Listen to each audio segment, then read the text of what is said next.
تمكن الهلال من تحويل تأخره أمام ضيفه الاتحاد جدة إلى انتصار ثمين ب3 أهداف لهدف في مباراة الكلاسيكو التي أقيمت اليوم على ملعب المملكة أرينا بقمة الجولة 22 من الدوري السعودي للمحترفين.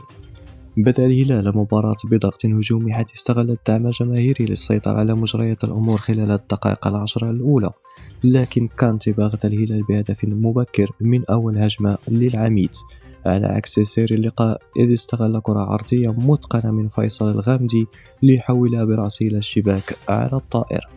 واصل الاتحاد إزعاج الدفاع الأزرق حيث سدد الغامدي كرة على الطائر أيضا من على حدود منطقة الجزاء، لكن الحارس ياسين بونو حولها لركنية.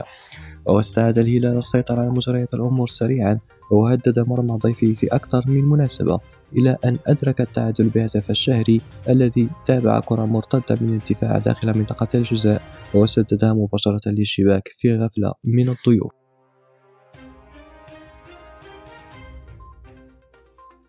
في الشوط الثاني دخل الفريقين برغبة هجومية واضحة، وقبل اكتمال ساعة من اللعب أضاف الهلال هدفه الثاني عن طريق مالكوم الذي ارتقى ليحول برأسه عرضية سيرجي سافيتش في لقطة شبيهة بهدف كانتي في الشوط الأول.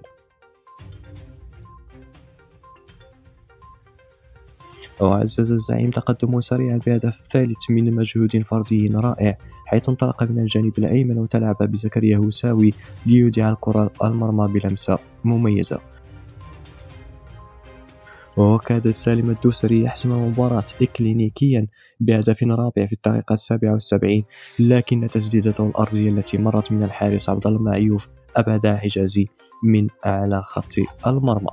وبهذه النتيجة يبتعد الهلال بصدارة جدول ترتيب الدوري السعودي برصيد 62 نقطة ليوسع الفارق مع النصر إلى 9 نقاط بعد تعثر العالمي بالتعادل مع الحزم أمس الخميس.